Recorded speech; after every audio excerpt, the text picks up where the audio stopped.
When it comes to mixing, the N8 and N12 hybrid mixers allow you to set up an automated mix environment within Cubase AI, in the box as they say, or you can mix the analog way using the faders and features on the hardware. You can even create your own blend of these two styles of working. Mark inclines towards a familiar hardware-based mixing style.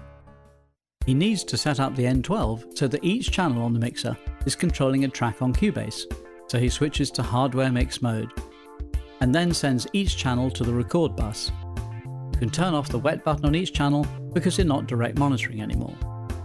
Each channel is also being sent to the stereo bus, so Mark can easily monitor the mix on the HS50s. Mark particularly liked the N12 reverb and wants to actually use it on the mix. To record this reverb, he just needs to press the To Rec button on the reverb panel, and then the individual channel send level can be set on the channel strip.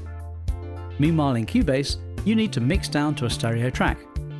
Create one if this is not already waiting at the bottom of the main record window.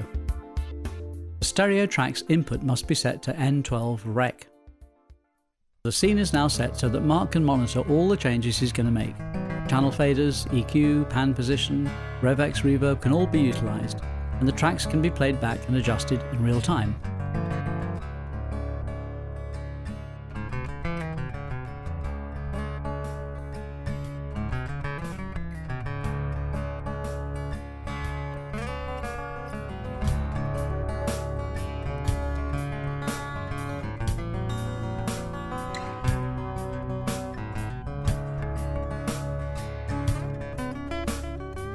Having said this, a lot of power remains in Cubase.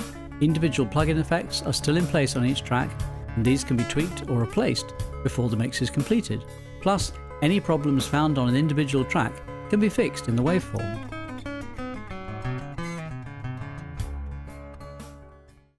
Now that everything is sounding great, Mark can record to the stereo track. To hear the final mix, he now needs to switch on the DAW to stereo button on the N12.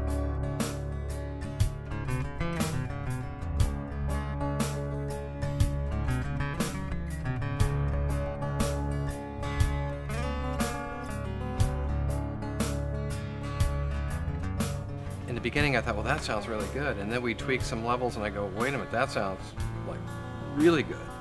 And then we kept moving on and moving forward. Again, I go back to that, it's a professional studio quality that, you know, me with very little experience as far as my self-recording could achieve quickly and easily.